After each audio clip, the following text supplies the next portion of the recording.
Hello. Hello. Sir, I can hear you now. Okay, thank you. Ayuda, can you hear me?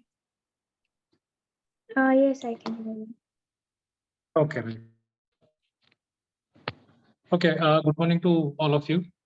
A warm welcome to the first session of the Student Research Club activity, which is going to be a lecture delivered by Dr. Vidya Narayan. And the topic will be Induction to Research and a Research Mindset. We're already running late by about a couple of minutes. I'll not take much time.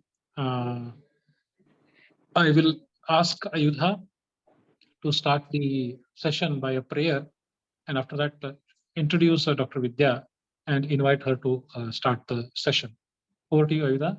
And Dr. Vidya, I will be here, but I will be on mute and my video will be off. I've got some other administrative work to carry on. So please continue with the session. Sure, sir. Thank you. Definitely, sir. Definitely. Thank you, sir. Namaste to everyone.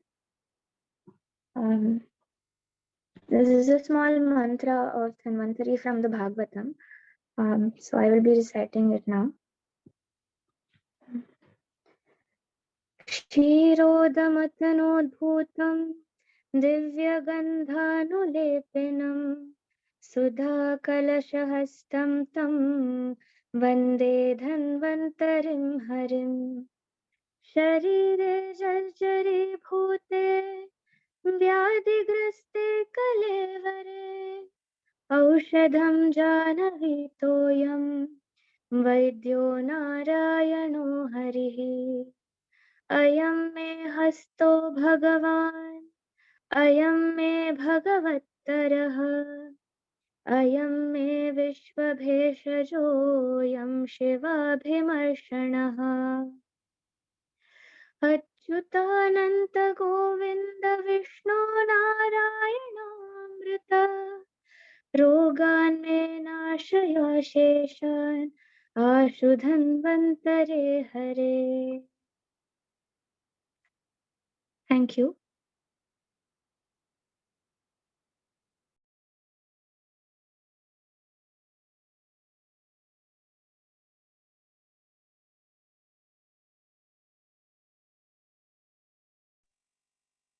Hello, am I audible?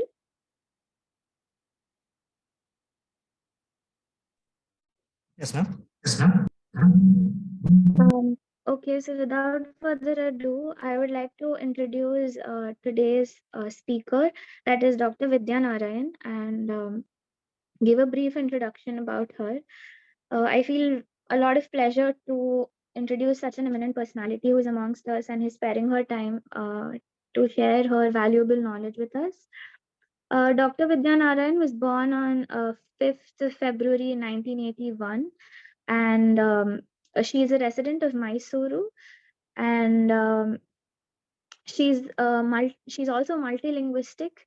Her professional qualifications are that she completed a BBM in 2004, her BMS from Jharkhand in 2010, and MS in the Rajiv Gandhi University of Health Sciences, Karnataka in 2013. Right now, she works as the HOD and associate professor in JSS AMC, and she teaches the UG and the teaching staff, PG staff, and she also handled the OPD and the IPD sections in the same college. To talk about her awards and achievements, I think I am a very small personality in front of her, and the publications that she has around 9 publications in which she has authored alone and with other people. She was invited as a speaker in the Acharya Rasayanam 114th episode in the Sitaram Research Foundation. She was invited as a chairperson in the World Ayurveda Congress 2022, which was held in Goa, for the health and environment session. She also won the best paper presentation at Global Wellness Bangalore for Ayurveda Management of PCOD with Chandra Prabhavati. She is also the fellow of Royal Asiatic Society in London. She is also a fellow of International Council of Ayurveda in USA.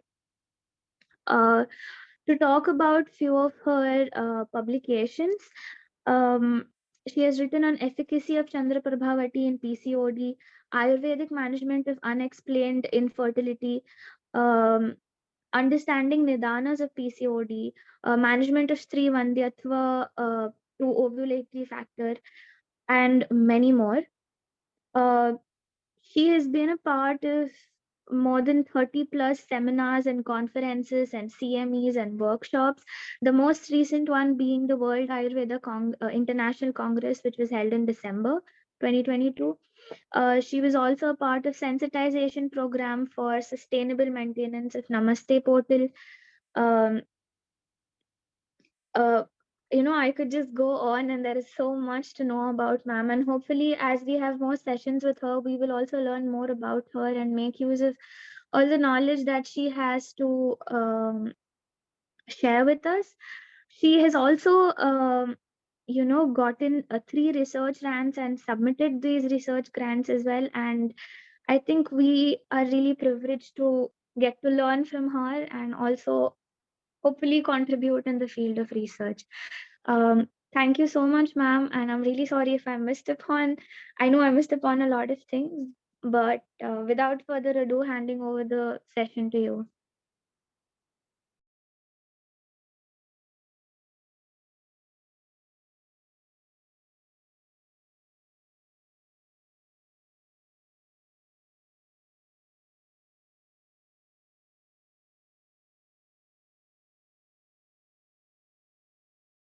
You're on mute, ma'am.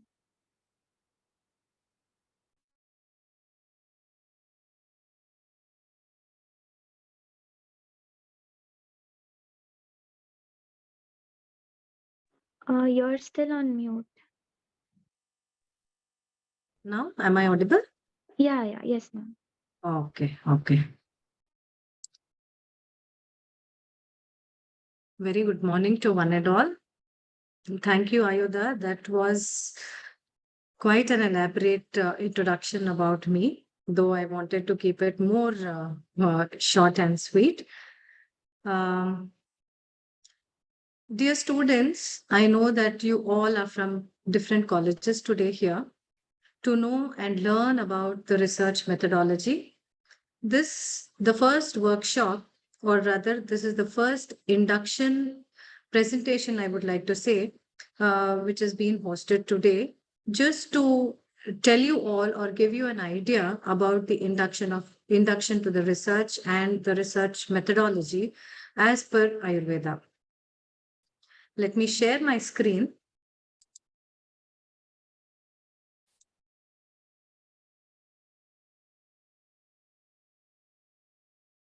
I think it's asking permission to share my screen.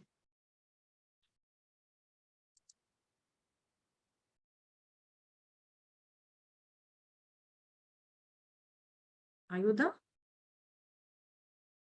Yes, ma'am. I'm not able to share the screen. It says the host has disabled the participant sharing screen. The host is from the college there. Yeah, So just let me look into it. I'll just quickly allow Yes. you access now. Okay, Please give okay, me. okay. Oh, sorry, sir is also here.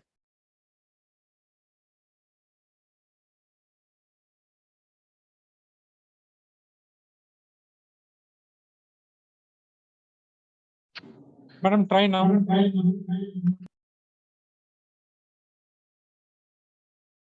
Yes, I can do it.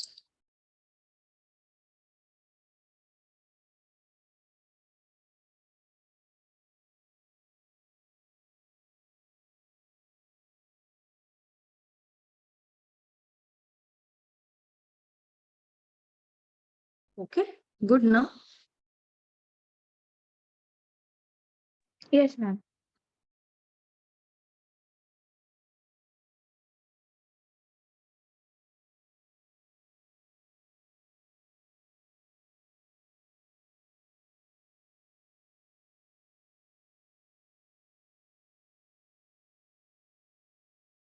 Dear students, see, today is our first session from the Student Research Council, and it really gives me an immense pleasure. And this is a great opportunity for all of us to learn from scratch what the research and research mindset is all about. See, before we even begin with the session, please understand that my presentation, whatever that I'm telling today, is absolutely based on the texts of Ayurveda, the research that has been mentioned in Ayurveda from Brihatrayis, from Laghutrayis, and so many other Ayurveda textbooks. So therefore, this is just going to be an introduction class because I know the first year students are also there. And if I'm not wrong, even the final years may also be there for the presentation today. Today is a wonderful day in our country. Today is the National Science Day.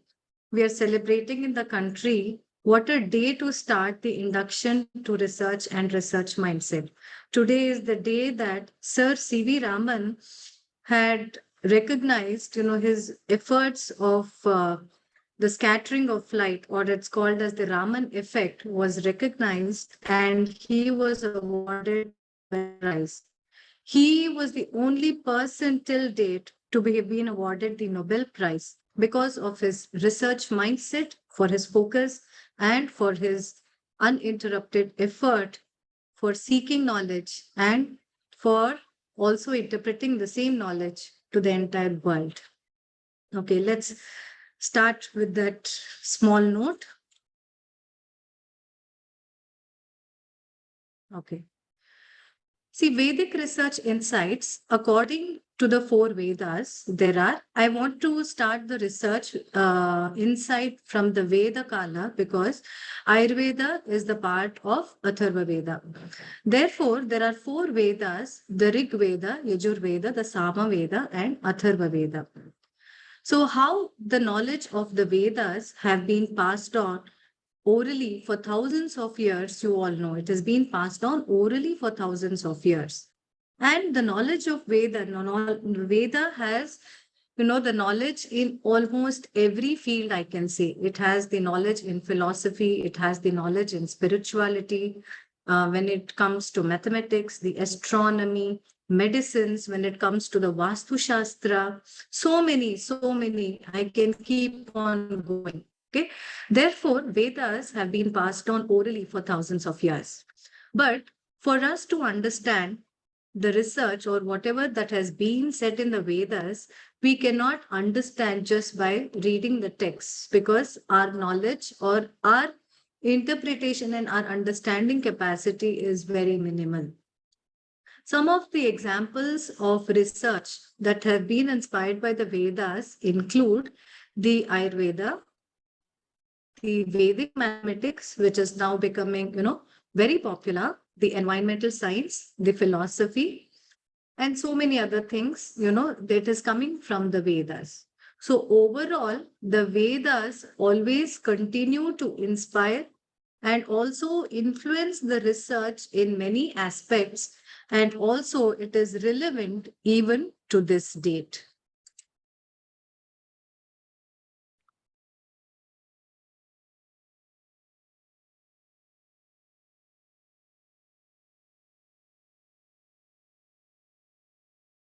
I'm able to move my screen.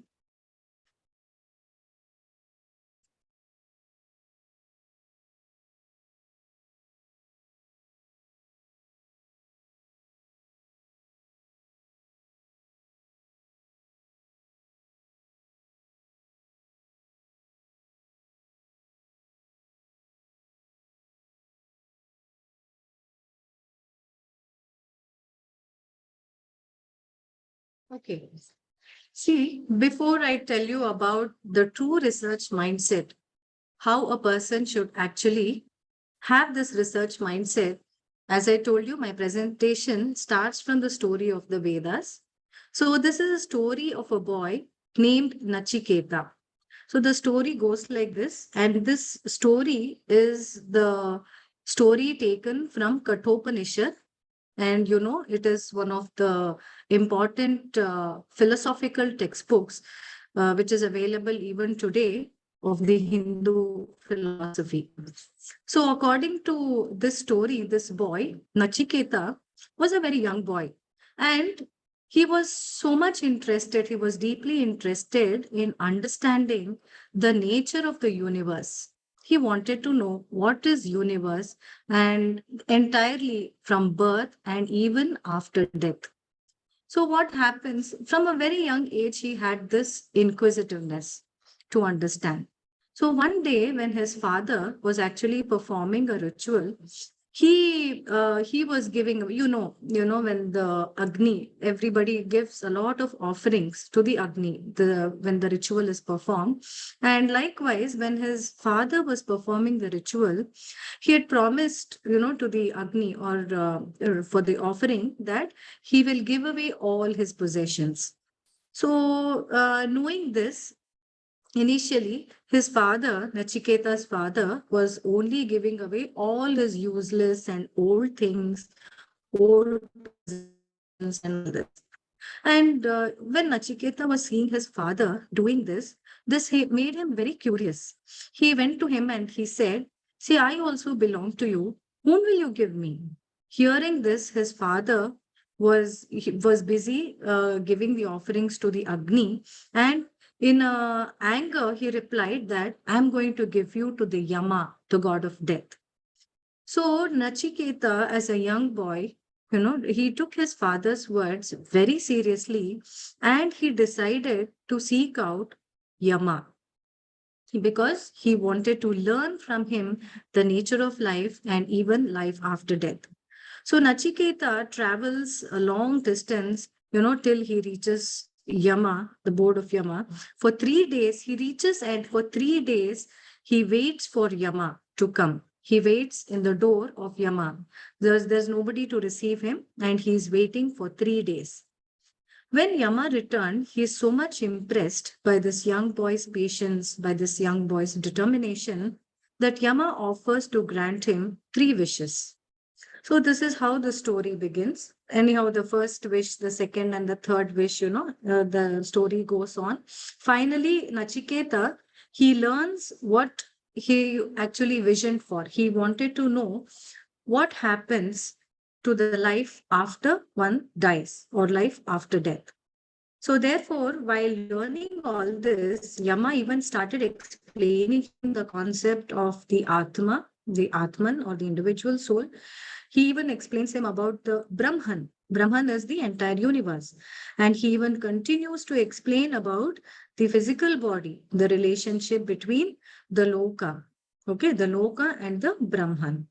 See, all these are the valuable lessons that Nachiketa learned from Yama, and he returned to the world and he used his knowledge for his virtual things and all that. So this is how the story goes. But from the Veda Kala, what we can understand from the story is it illustrates very important principles of a research mindset.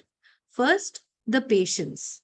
Why I'm quoting this is when you students want to do research, when you hear the term research, please have patience. Figure out what is required. Patience is very much required first to learn about the basics of research. Like Nachiketa, the researchers must be very patient and they must be willing and also to wait for the results. What if the results do not come quickly? So there should be perseverance. Perseverance is you must keep on trying, and keep on trying. So perseverance and patience is one of the first and foremost true mindset of a true researcher. Next is the curiosity. Curiosity is, see, Nachiketa, he reflects his curiosity. He really wants to know. Likewise, a researcher must be very curious to ask questions, to seek knowledge from different aspects, from different science. He must be curious to know and understand and explore new ideas in just not the bird's view. I mean, in a bird's view, because the bird, when it flies, it can see the entire ground from above. So therefore, he must have the bird's view. Next is the persistence. So persistence in pursuit of knowledge.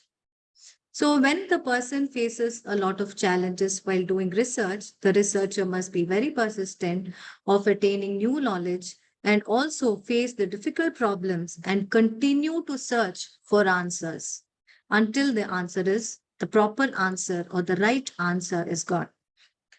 Finally, the willingness to learn. So, willingness to learn comes from the humbleness where you show it to your gurus, where you see gurus, because every person have different specializations and they have different expertise in their own fields. So one has to have the willingness to learn from different experiences and different perspectives. Moving ahead now, what Ayurveda actually says about the research mindset. So in Charaka Samhita, we have the qualities of a true researcher: Vidya, Vitarko, Vijnanam, Smritihi, Tatparata, Kriya. So these are the 6 qualities in which Charaka Samhita explains the qualities of a researcher. So Vidya is the proper knowledge. So without having proper knowledge, so that is the 3 doshas. So you must, for example, if you're learning about the 3 doshas, you must know first what is the normal aspects of tridoshas, the normal gunas of tridoshas. Next, you must know the abnormal aspect of tridoshas and what happens if the tridoshas travel in the channels, that is srotasas. So in the abnormal state. So without having a proper knowledge of the dosha. Next is about the dravya. For example, if one is having cold or cough, you know that the person must be treated giving Ushnavirya drugs like Pippali, isn't it? Pippali, Hippali, and the other Ushnavirya drugs that are relevant for the treatment. So without having a proper knowledge of the Samhita, next about the Dravya, next about the Chikitsa aspect, one cannot have this research mindset. So it is very important to have the knowledge. Next is Vitarka, the reasoning skills. So reasoning skills as in why the disease happens. For example, if we take the disease as prameha. So what are the reasons why a person gets prameha? Understanding the nidana panchakas of that particular problem or that particular diseases when it comes to chikitsa. Next, understanding adravya. Understanding the rasa, guna, virya, vipaka. Just not that, and even prabhava of the dravya. Prabhava is the main aspect of every dravya in Ayurveda because the rasaguna, virya, vipaka may be different and prabhava may entirely change when it is in combination. So therefore, vitarka, why this dravya mixed along with the other dravya has these qualities. Like amalaki has rasayana qualities. Okay. And amalaki also is vrishya. Vrishya and rasayana. And amalaki is indicated in so many other chikitsa aspect. Why? So therefore, understanding the prabhava is very important. The reasoning skills, having this mindset, that is the vitarka, is very important. Next is the vijnana. Vijnana here refers to the scientific methods or the specialized research methodologies. Now, Vijnana, if we forget to give you an example, to understand the Samprapti Ghatakas, they understand the Samprapti Ghatakas of a particular disease. So, what happens? What is the Samprapti? What is the dosha involved? What is the dushya? Dushya are the tissues that are involved. Okay. And what is the srotas that is involved? And finally, how it actually leads to the particular disease. So this is the scientific method, or I can even say this is a tabular column or the Vijnana, the scientific method or the trained specialized pattern that one has to develop for a research mindset. Next is the Smriti, the good memory. Without the good memory, if you cannot remember things, what has to be done and what the Dravya, Guna, Prabhava, and all these having a good memory is very important. And tatparata, dedication and hard work towards research is extremely important. And finally, the kriya, which explains the practical knowledge or the operational skills for any kind of research process. Moving ahead now. From our acharyas, we even study or we even get the characteristics of a good researcher. So the first one is Paryavadata Shrutam, having the good knowledge of scriptures. So these are the shlokas or the references that I have taken from Charaka Samhita. Next is Paridrushta Karmana, that is equipped with the proper practical knowledge. So if you do not know how to make the Niruhabasti Dravya, how to mix the Niruhabasti Dravya, see, we have references of making the Basti Netra. We have references of Yantra. We have references of Shastras. And we even have references in Sushruta Samhita about how to preserve the dead body for dissection.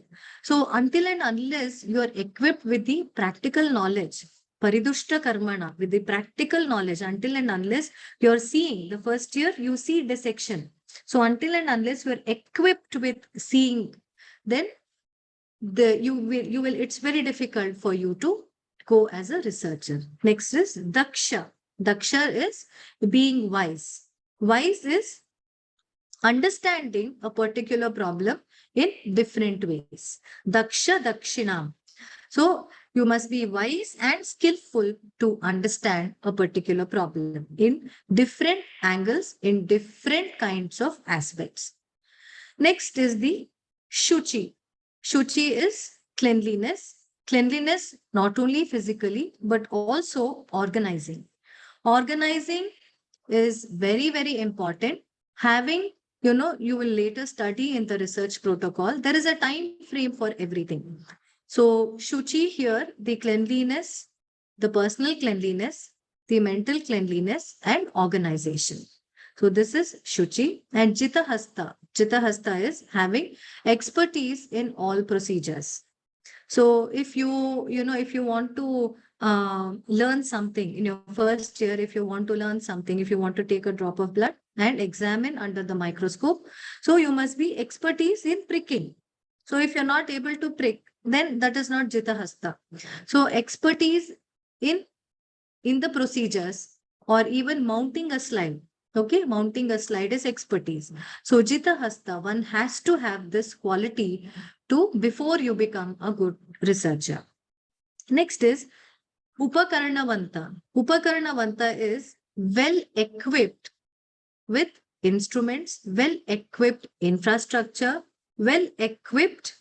It can be a herbal garden, whatever is required for the research, well equipped things are very, very important. If you do not have, see, once your research, if you are drawing blood and if you do not know what to do next, or if you do not have the storage capacity, of examination, or if you do not have a proper place, then you are not well equipped. So therefore, before starting any research, equipments, Upakaranavantam, equipped with whatever that is required for that particular research, or the organization, or it can be the institution that is supporting, should be very well equipped before you start any kind of research. Next is the Sarvendriyopapanna, the efficiency of the sense organs. Okay. Now, for example, if we are taking Mutra Chikitsa, okay, I mean Mutra, the examination, okay, if we are examining the urine, Mutra, so the sense organs, the Acharyas have told about the smell, isn't it? And Artava also has smell, okay, and Artava also has various kinds of red colors, isn't it? So these are the efficiency of one's sense organs to perceive the sound, perseverance by the touch, okay, by the smell. So Efficiency of the sense organs for any researcher is the basic thing and the most required thing. Next is Prakriti Jnana, having a good diagnostic skills. How to determine the Prakriti, that is the diagnosis, how to go with the diagnosis of any disease, or it can be the diagnostic skills. For example, the Nadi Pariksha. Okay, how to determine this? How to determine whether the Taila that you have prepared is good? So, Taila Pariksha. Okay, so how to know whether the Kashaya that you have prepared is good or bad? So, the Pariksha. Okay, so having the diagnostic skills in every aspect for a good researcher, Prakriti Jnana is very, very important. Finally, we have this Pratipatti Jnana, the logical knowledge. Logical knowledge is how, now that you have everything, you have, you have your research problem, you have your goal, you have the equipment, you have the sense organs in place, you have the diagnostic tools. Now, how do you logically present it in a presentable way? Now I have the first year students and I have the final year students. Okay, if I am teaching a class for the PG scholars, okay, will it be conveyed to the first year or the final year students? Definitely not. So how to convey Pratipatti Jnana, a good logical knowledge, how to convey it is extremely important for a good researcher. Now, Ayurveda perspective of research, let us look into the Samhitas. Quickly. First and foremost, because you have it in your first year as well, the Charaka Samhita. So you know that Charaka Samhita actually has chapters and it also has sthanas. So when you actually take the Charaka Samhita as the perspective of research, or it is the book which actually talks a lot about medicinal herbs, about the therapeutics, about the research, everything. I will just give you an example. The first chapter in the Sutra Sthana is Dirghanjivitiyam Adhyayam. So this actually shows the quest for longevity. So after Sutrasthana, you have the Nidanasthana. So when you talk about the Nidanasthana, it actually tells the Nidana, that is the reason for the various disorders, that is the Nidanasthana. Okay. Likewise, all the 8 sthanas, and finally you have the Siddhisthana. So look how these sthanas are placed in Charaka Samhita. Okay, look how these are well organized and well placed for us to understand the Ayurveda research perspective in Charaka Samhita. Next, if you understand Sushruta Samhita has a lot of references, mainly in the new surgical procedures. And also, you must understand the first chapter where Sushruta says about the yantra, the shastras, the new surgical procedures that have been elaborately explained step by step. So every Samhita has the Sutra Sthana. So Sutra is, that is what is required for understanding the entire Samhita, that is called as Sutra Sthana or the surgical techniques. Sorry.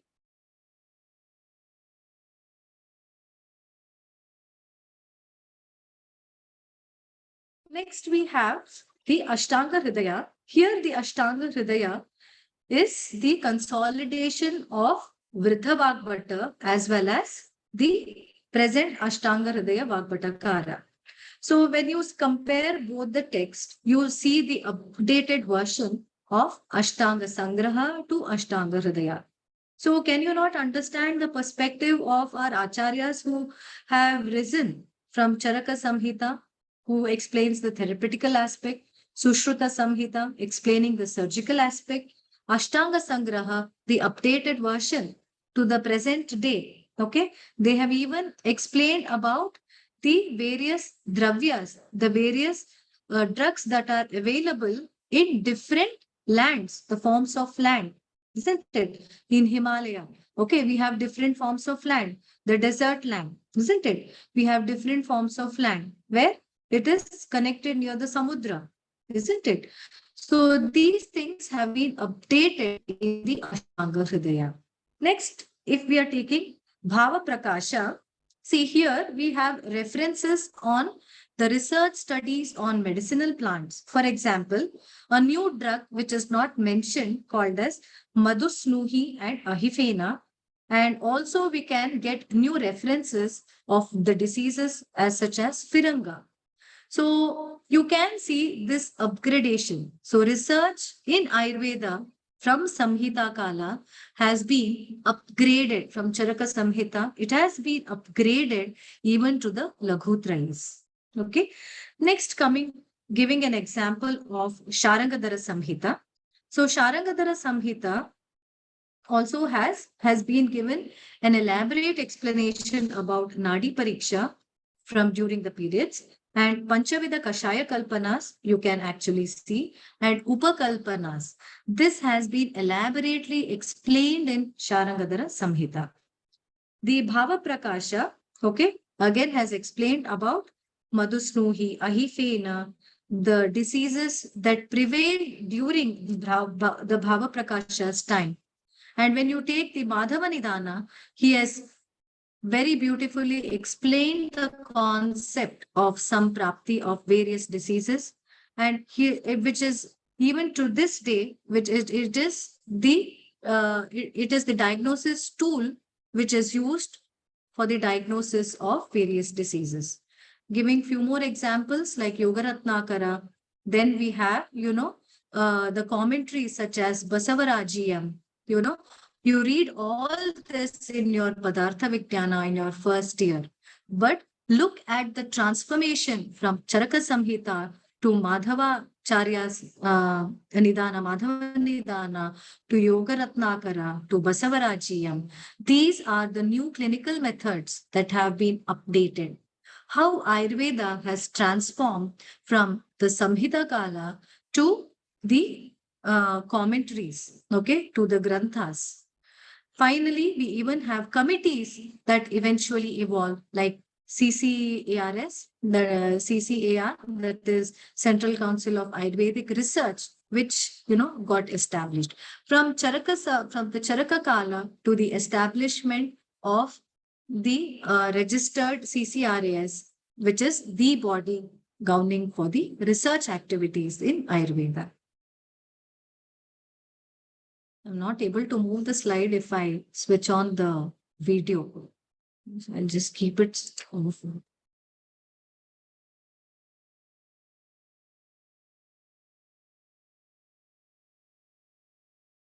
Okay. Let's actually understand now about the words that are used in Ayurveda for the purpose of research. Eshana. Eshana means a want, a wish or a desire. Okay. So there is a want and a wish, because that is why, see, we are not living alone. We are all linked with the universe. That is why the Loka and Purusha Samanya. Okay. Whatever is present in the Loka, that is present in the Purusha. So this is called as the Loka Purusha Samanya Vada or Eshana. That is why we have the desires. That is why we have the wishes. That is why we have the wants. So here, Eshana word is used as a word for a research. So how one has to perceive research is the want or the desire. Unless and until there is a want, there is no desire. There is no upgradation. There is no need to upgrade oneself or to look for new things as in research. Next, the paryaya for research or eshana is anveshana. So these are the words that you can see in Charaka Vimanasthana. Anveshana. Anu is what? Anantara. Anantara is Anu. Anantara Eshana is Anveshana. That is, after continuous search after a desire for continuous search, this anveshana, okay, or the word used for research in Ayurveda is anveshana. Another paryaya of research or eshana is paryeshana. Pari means surrounding. Okay. Parignata, parignana, paryeshana. Pari is the one that surrounds from all directions, one that surrounds from all dimensions. So this is paryeshana. That is one which is linked or one which is got from searching from all the directions, from all the dimensions. So this word is also used as a paryaya in Ayurveda for research or ashana. Next, we have another word called as gaveshana. So gavamiva ashana, that is gavamiva, like how the cow searches, while eating grass or biting the grass. It only takes the bits of grasses that are available and it takes the bits of grass that is only required for it. So gaveshana, how focused it is, while eating the grass. That way, gaveshana, that is one aspect that you can describe gaveshana. The other is gobihi indriyareshanam. That is, with the help of senses to achieve the research work, with the help of senses to attain the research mindset or to attain the knowledge with the help of senses is called as gaveshana. Next is manthana. Manthana is, churning. So when you start churning the milk, you get what do you get? You get, once the milk is heated, you get the the butter melts to the ghee, and this is an ongoing process. So this is called as manthana. How one has to actually learn, have this inquisite for learning, that is from scratch till it becomes a very nice outcome or a very nice product. This is called as manthana. Manthana is also the Ayurvedic word that is used for research. Next is vimarsha. Now that you have this research mindset, you have known, you are a researcher, you are having all the knowledge, and you must know how to vimarsha, how to do a critical comment. Okay, comments. So Charaka Samhita, that Chakrapani Tika, how Chakrapani comments over a shloka, isn't it? He gives his purview, how you have to understand and give the outcome, as that is called as vimarsha. And pariksha. Pariksha is after, you can do the critical comments only after the proper examination or proper experimentation. And finally, tantra yukti is the method of logical thinking, and the way it is presented, it is called as scientific presentation. So for this, we have a beautiful shloka. कार्यकारणभावस्य द्रव्याणां गुणकर्मयोः परीक्ष्य स्थापनं सम्यक् anusandhanam uchyate. So this anusandhana is the proper word. Okay. Apart from the words, the main word is the anusandhana, or the proper word or the proper knowledge which is used in Ayurveda for the research. So karya karana bhavasya Dravyana gunakarmayoho, the study of the cause and effect relationship, karya karana bhavasya, between the dravyas, the study of the cause and effect relationship between the dravya, guna and karma, and observing it after understanding the cause and effect and doing the observation, pariksha, sthapanam, okay, through proper sthapana, that is verifiable examinations, verifiable experimentations, all this, samyak anusandhanam uchyate. So finally, or after arriving at a final conclusion, this is called as anusandhana, or this is called as the research perspective. So we'll go ahead. So I'll just give you a small example about, I spoke about research perspective, how one should have the knowledge and everything. But now, did our acharyas actually have this kind of mindset? Do we have any kind of reference about how acharyas used to find a solution? Okay. So to give you a proper example, let us consider, all of you know, because the first years are also there. I am just taking this as an example, the Ayurveda Avatarana. So Ayurveda Avatarana, you know the shloka very well. Okay. Brahma spritva yusho vedam prajapati majigrahat so ashwinautau sahasraksham. Then it passes on to the munis. So while understanding the Ayurveda Avatarana, it was done at two levels. Let us understand how you can find or how our acharyas actually found the Ayurveda. Ayurveda already existed. The knowledge of Ayurveda already existed with Brahma, and the rishis had to approach Brahma because the universe was suffering from a lot of disorders, lot of diseases. Okay, people had to be cured. See, here now we have a want or a desire. Okay, so having the mindset is first is having the want. Without having a want, you just cannot go into any research. There should be a want, isn't it? So the people were suffering from various disorders. So this made okay Bharadwaja to approach. Everybody sent. It was not an election like how it happens now. It was not like you go and I win the election. No, it was a discussion amongst the sages at individual level. Okay. So the sages who were there, you get it in Charaka Samhita, the Sankhya, you get just to name few sages, Sankhya, Parikshi, Lokaksha, Vaikhanasa, Maitreya.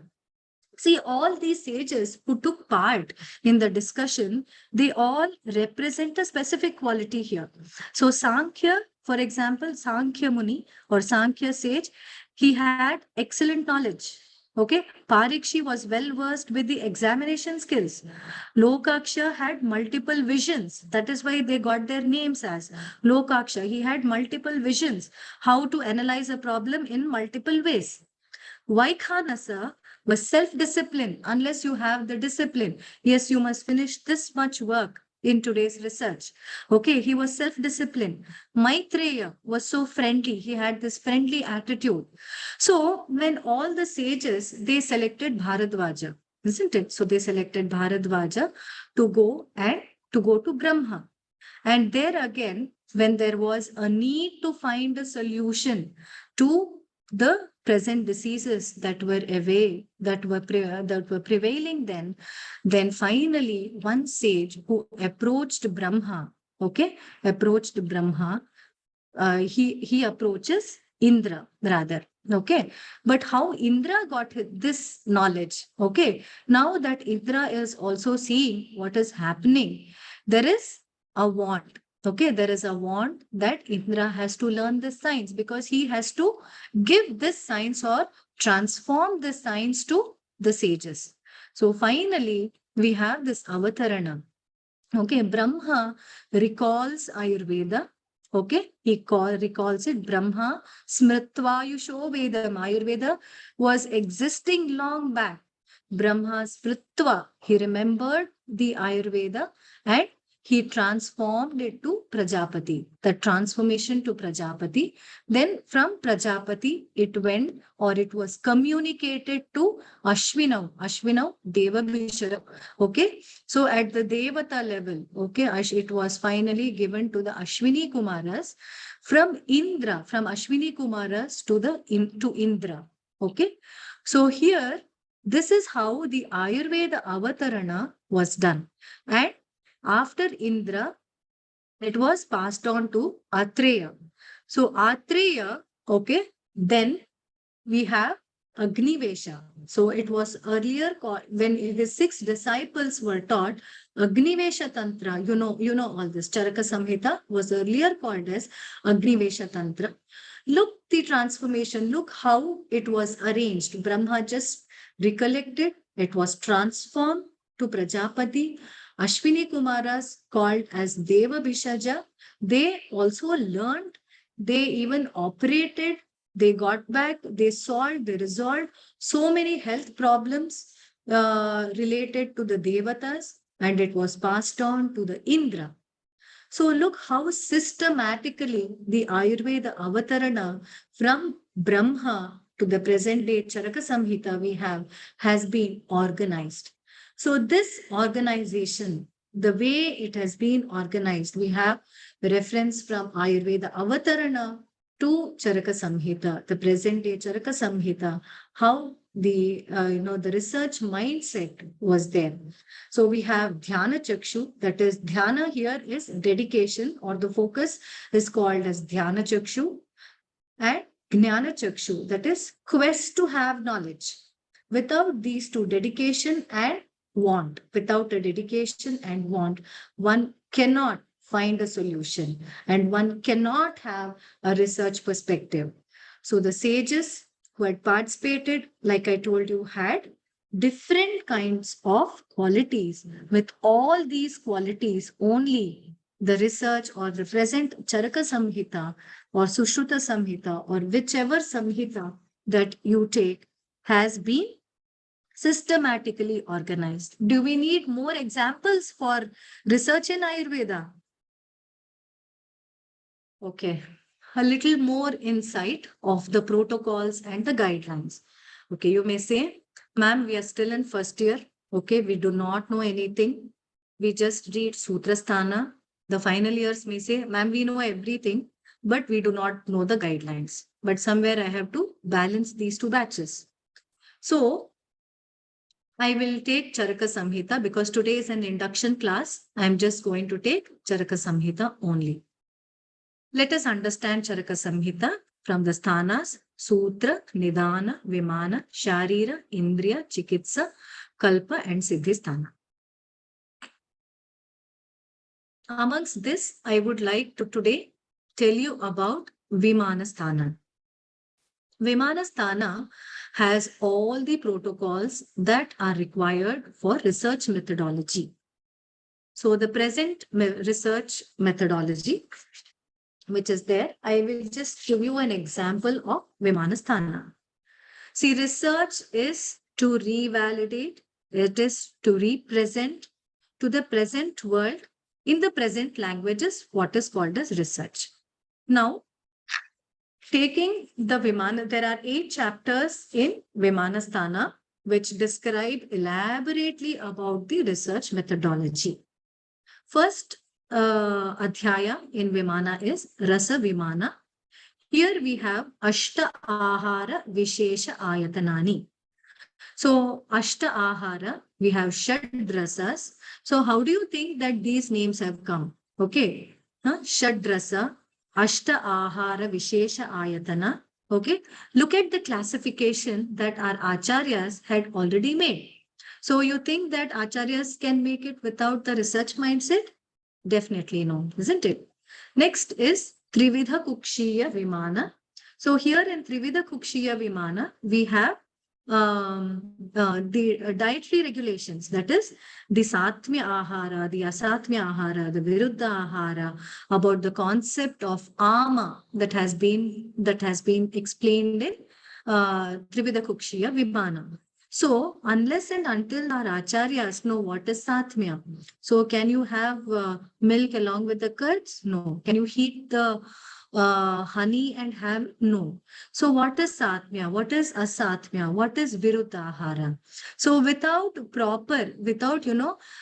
having time tested, I would like to call it as time testing all this, definitely our acharyas could never have arranged this, Trividha Kukshiya Vimana as what we are seeing or reading Charaka Samhita in the present day.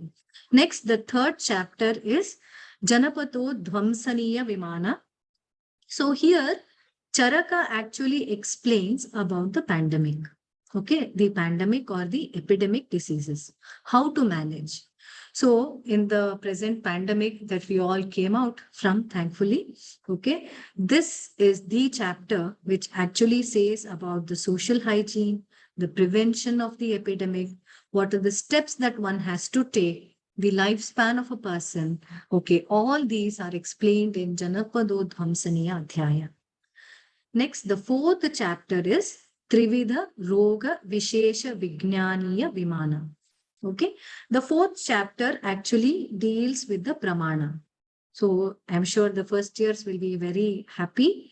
The pramanas are Pratyaksha Pramana, Anumana, Aptopadesha, isn't it? And he even explains about the manas, the importance of manas in research. Okay, so Pratyaksha Pramana, this is a tool that is required for research. Unless and until you see, okay, the gait of a patient, when the patient walks inside your clinic, you're seeing it, Pratyaksha, isn't it? You're able to see the dravyas, you're able to see the method of preparation of the dravyas. You're able to feel it. Okay, this is Pratyaksha Pramana. Anumana Pramana. Okay, so Anumana, again, I don't want to take a class on Padartha Vijnana here. So Anumana Pramana, so where you have questioning. Okay, you question.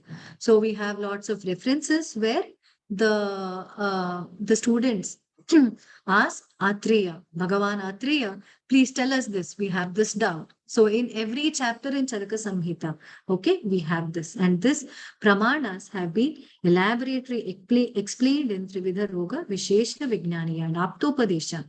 Aptopadesha comes from your gurus, your parents who are doctors, or who have, even Charaka gives a reference as Apta, whom he gives a reference here. Okay, because Charaka is the one who is wandering. Okay, and the knowledge that he gets from the folklore, from a boy who goes grazing, taking the cattle, taking the goats. Even he is Apta here. Okay, the Aptopadesha and the Manas. Manas is explained. Next, the fifth chapter in Charaka Samhita explains about the Sroto Vimana, the diseases concerned to the Srotas, their general treatment, their general protocols. Okay, so Srotas, Rasavaha, okay, everything. Rasarakta Mamsa, Medo Majja Shukra, and Artavaha Srotas have also been described in the Sroto Vimana. Finally, after describing all this, look how organized it is. Roganika Vimana. Here he explains, once you understand the Srotas, okay, how it gets vitiated. Okay, next you understand the sadhya and asadhya of a particular disease, whether it is mrudu, okay, whether it is krichra sadhya. These aspects you understand in the sixth chapter. The seventh chapter is Vyadita Rupiya Vimana, how the patients present themselves. The patient can definitely misguide a physician, isn't it? So you must have the proper methods, the proper methods to understand Laghu Vyaditavya. He mentions this word as Laghu Vyaditavya and Guru Vyaditavya. How the patient can mislead a doctor, but how a doctor or how a Vaidya can still, recognize that and give the proper treatment. That is explained in Vyadita Rupiya Vimana. And we have Roga Vishajjitiya Vimana. Here, this is the last chapter of Vimanasthana, how a medical student can achieve a comprehensive knowledge. It gives the guidelines for presentations, it gives the guidelines for conferences, for examination of a patient. It even tells you about, the Ashtasara Purushas, that is the quality of the tissues, the types of the Prakritis, the Panchakarma purifications, and finally, at the end of the chapter, Charaka describes the success in medical practice, how one can attain the successful medical practice. See, this is what is required today. Having this kind of research mindset that our acharyas had, we have a beautiful text here, the Ayurveda, a beautiful knowledge we have. it is very required to have a research mindset. Like I told you, even these are also dosha, desha, kala, the bheshaja, sharira, sara, ahara, sattva, satmya, prakriti. So these are all mentioned in Nidanasthana.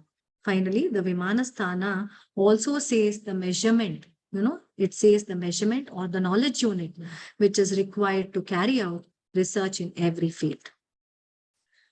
Let us understand the tools of research that have been mentioned in Ayurveda.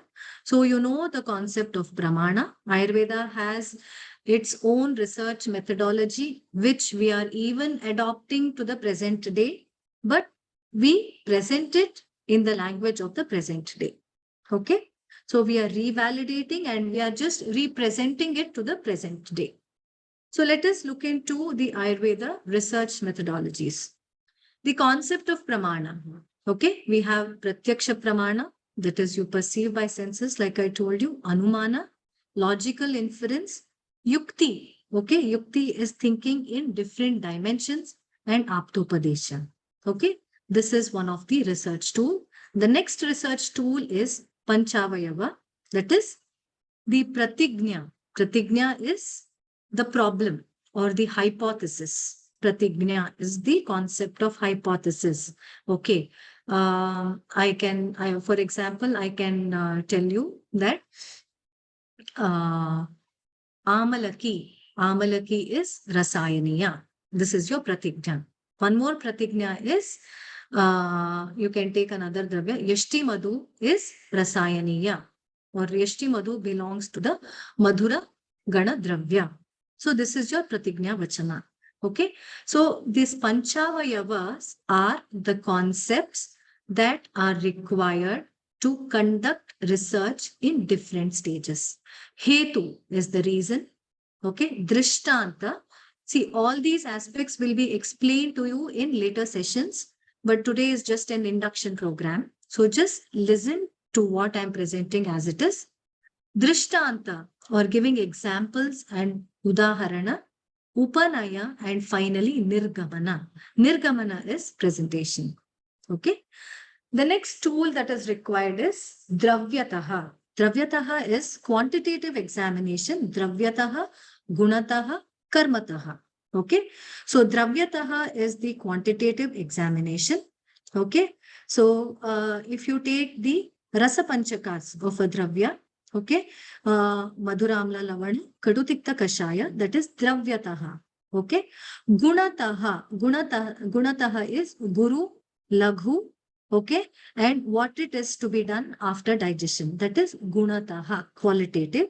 Karmataha, okay, it may be madhura rasa, but it can be rasayana, okay, or it can be tikta rasa, it can be something else, okay, that is karmataha, okay, and prabhava, finally the prabhava. Okay, these are called as the Parikshana Paddhati, that is mentioned in Ayurveda as research methodology. Finally, Aushadha Yoga Parikshana Paddhati, the yogas that have been mentioned. Okay, Charaka has mentioned n number of bastis. Okay, Erandamuladi Niruha Basti. Okay, and Baladi Basti, Baladi Vayasthapana bastis that he has mentioned. Okay, so many bastis, Asthapana bastis that he has mentioned, Matra bastis that he has mentioned, the combinations of these bastis that he has mentioned, Vrishya bastis that he has mentioned, Lekana bastis he has mentioned. Okay, based on this, why the name? Why the name? That is because of the Aushadha Prayoga Parikshana, the Prayoga. Okay, what happens when these are given? What is the impact? What is the result? What is the Prayoga Paddhati? So having these kind of research tools that have been mentioned in Ayurveda are so much important to understand the basic things first before we understand the modern aspect of research. Yes, next we have Swastha. Okay, Swastha and Atura Pariksha, that is Trividha, Chaturvidha, Shadvida, Ashtavida, and Dashavida Parikshas. Okay. So we have Dashavida Pariksha and Dashavida Pariksha. I'm sure the final years will know. The first years, I will tell you later. Tadvidya Sambhasha is the technical discussion that happens between the Vaidya. Once you are very much well versed with the subject, okay, you just cannot keep quiet. You must get into a debate. Okay, it's a technical discussion, which is the point of validation. Okay, that is called as the Vidya Sambhasha. And finally, Tantra Yukti. Tantra Yukti is presenting your outcome, the Tantra. Okay, presenting your outcome, the techniques of presentation, the techniques of scientific thinking, logical thinking, and finally scientific presentation. How you are going to present it. Presentation is so important in a validated way, in a well-organized way. That is called as Tantra Yukti. So these are the tools that have been mentioned in Ayurveda. Okay. So moving on to the Panchavayava Vakya. Probably, I'll just deal this in the next presentation because I have to tell you what is Pratigna, like I told you. Hetu, Drishtanta, Upanaya, and Nirgamana. These are the research processes. Okay. So these are in various stages where a particular research is presented. This I'm going to tell you later. Okay, now let us understand about the types of research mentioned in Ayurveda. Different types of research. There is literary research, there is, clinical research. So many types of research are mentioned, isn't it? So amongst the new modern methods of research, we even have where Ayurveda has mentioned Shastra Pariksha, the literary or the fundamental research, where you understand the Shastra, you understand what is the outcome of the Shastras and a particular Shastra, what Charaka has told in which aspect, Sushruta, Vagbhata and other Acharyas have told, that is Shastra Pariksha. Dravya Pariksha is the drug research. Okay, research upon a particular drug. You have second year, you have n number of drugs, you have details, you have non-detailed drugs, so many things. And the drug research, when the acharyas are talking about rasaguna, virya, prabhava, ayatana, and all that, that is dravya pariksha, and where it is used. And yogas of the dravyas, when it is given in combination, yoga pariksha, pharmaceutical combination, for example, Chandra Prabhavati, that has been mentioned. Okay, and other Rajapravartini Vati, that has been mentioned, Pushyanugachurna, that has been mentioned, okay, Kanchanaragulu. So Yoga Pariksha, pharmaceutical research, and finally Chikitsa Pariksha. So this particular combination or this particular dravya, Ekamulika Prayoga Dravya in Asraktara, for example, we have Lajjalu, Ekamulika Prayoga Dravya, and in combination also we have Pushyanugachurna. Okay, how it is combined as acts in Asrabdara, that is excessive vaginal bleeding. How this gives the result. This is called as Chikitsa Pariksha. Okay. Finally, we have a little bit of insight about the introduction to research methodology. Research, the word research consists of two words, re and search. Re means again and again, and search means to find out something. So therefore, this research is a process. It is between the person who observes again and again. Then there is a phenomena, that is the collection of the required data for that particular research, the analysis of the collected data to analyze something. Okay, to analyze. That is, Punarnava Mandura is useful in treating Pandu. So if you make the statement, how are you going to validate this? Okay, so therefore, analyzing Punarnava Mandura in various aspects.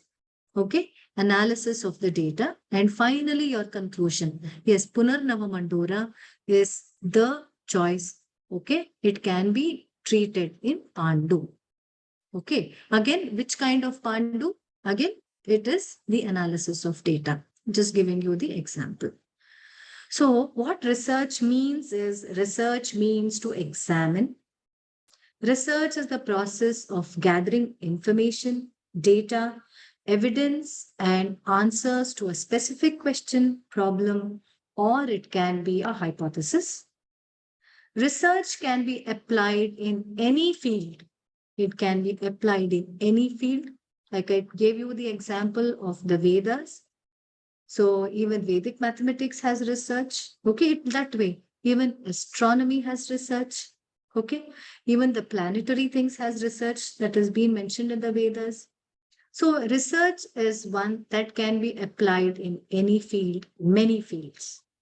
The ultimate goal of research is to advance knowledge, to understand in a particular field, and to use the knowledge, using that knowledge, the outcome of the research to make decisions and to solve problems is the ultimate goal of research. But why do we need all this research? Okay, we have mentioned, I just time tested, our acharyas have already time tested it. Then why do we need all this research? Okay, why do we need it? Okay, yes, there is a need. Like I told you, there is a need to revalidate whatever is there in Ayurveda. There is a need to represent to the present world in the present day language. That is why there is a need to understand our texts. There is a need, okay, to know the benefits of Ayurveda. There is a need to know the unsolved dimensions or unsolved explanations, unsolved challenges. There is a need, okay, to do some creative work. There is a joy. Once you crack something, okay, there is a joy. There is a creative work. The service to the society, the desire, okay, to render service to the society. You get respect when you do research. And finally, okay, now that we have directorates and so many other research organizations, you can get employment, okay. That is the last thing that I wanted to say. But the quest for knowledge, to revalidate, to represent, and to utilize this knowledge. Okay, that is why we need research.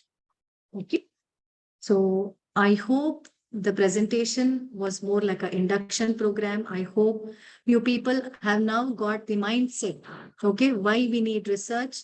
There are so many areas which I'm going to talk to you about why research is required in Ayurveda. Finally, I would like to end today's presentation that research is the process of establishment of relation between cause and effect, which is called as Anusandhana. It is to revalidate, it is to represent to the present world in the present language. That is why we have this quest for research. That is why we must develop a mindset of research in Ayurveda. Okay, I hope all the students are benefited. I hope you have understood, okay, the mindset. I hope you all can change the present mindset towards a research mindset, not just reading the Samhita, not just reading the commentaries. Please analyze, do the analysis, do the shloka analysis. Okay, you have to cultivate this from the first year itself. It is very, very, very required. When you come to the final year, we have, we have different organizations that gives grants to the students to conduct research. We want you all to have this kind of mindset from the first year itself. Okay, so this is away from your portions, but it is very required for your thought, for your own development, for the development of Ayurveda, and to revalidate the present Ayurveda methods, methodologies. I thank you, everyone. I thank Dr. Drkembhavi sir for giving me this opportunity for the induction program and to introduce our students for the research methodology. I even thank the other institutions, who have given permission for their students to take part. I even thank all the practitioners. I see many practitioners who have even taught me, who have guided me.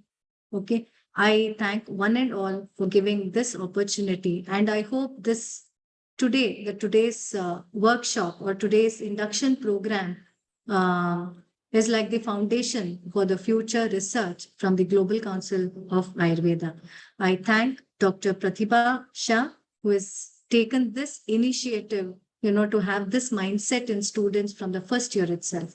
I thank one and all for giving me this opportunity to present. Thank you.